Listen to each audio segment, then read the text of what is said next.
কতটা সাধনাতে তোমাকে আমি পেলাম।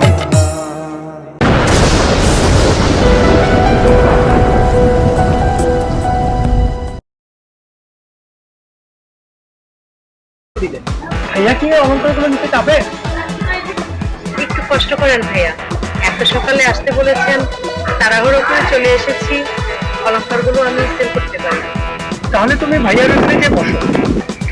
ওকে ভাইয়া, আমি তাহলে ওয়েট করছি, আপনি ক্যাশ নিয়ে আসেন।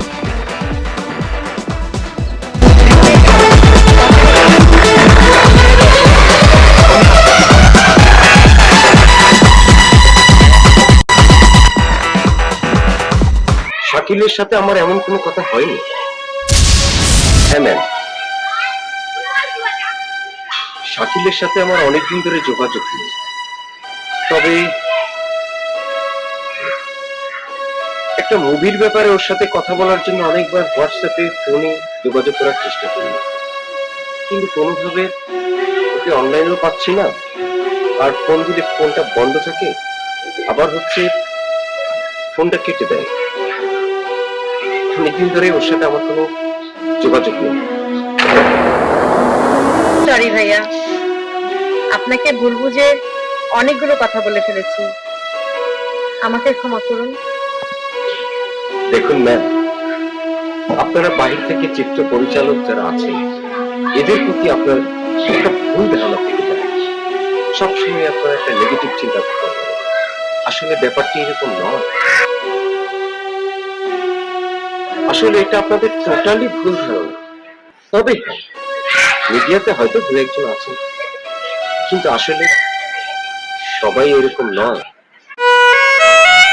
চিত্র পরিচালক এরা হচ্ছে মানুষ গড়ার কারিগর।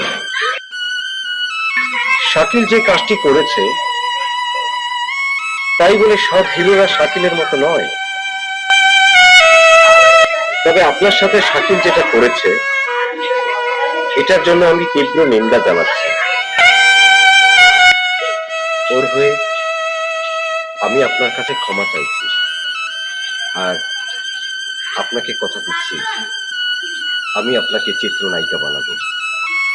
না না ভাইয়া, আমি আর চিত্রনায়িকা হতে চাচ্ছি না। আমার স্বপ্ন ভেঙে গেছে, আমি বাড়ি চলে যাচ্ছি।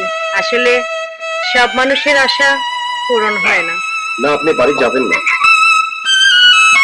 আমি প্রমাণ করে দিব সব পরিচালক একরকম নয়, আর আপনার সাধনা আমি পূরণ করবই।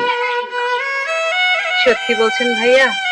আমার নিজের প্রযোজনা, সেই মুভিটির নাম হবে কত সাধনায় তোমাকে আমি পেয়েছি, এবং সেই মুভির চিত্রনায়িকা হবে তুমি।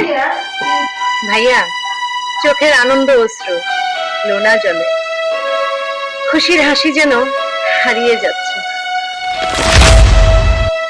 ধন্যবাদ কথাটা আপনার উপকারের কাছে অনেক ছোট, তাই ওই ধন্যবাদ আপনাকে দিতে চাই না।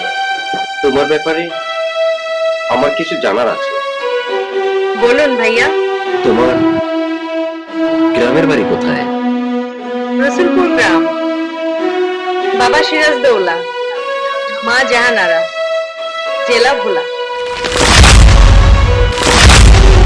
আমার পরিচয় জানার পর আপনি আটকে উঠলেন কেন? একটি ছেলে আর একটি মেয়ে, খুব ছোট, একদিন বায়না ধরলো তাকে একটি কাগজের নৌকা বানিয়ে দিতে।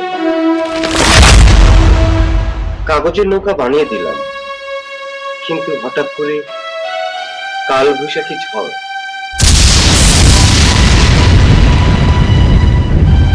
সেই সাথে ভেসে গেল মেয়েটির জীবনের সবকিছু।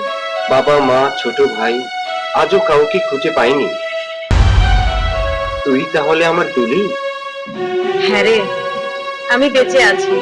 তোকে যে ফিরে পাবো আমি কখনো ভাবিনি, তাই তো প্রতিদিন এই মন্দিরে আমি তোকে প্রার্থনা করি খুঁজে পাওয়ার জন্য। কিন্তু আজকে মন্দিরে যখন প্রার্থনা করলাম, সামনে এসেই দেখি তুই দাঁড়িয়ে আছিস। ঠাকুর মনে হয় তোকে আমার সামনে এনে দিয়েছে রে। আমি তোকে খুঁজে পেয়েছি, আর কোথাও হারিয়ে যাব না রে রবিন। আমার ভালোবাসা আমি ফিরে পেয়েছি। আগামী পরশু মুভির গানের শুটিং। আগামী পরশু দিনই আমার দুলি হয়ে যাবে চলচ্চিত্রের চিত্রনায়িকা।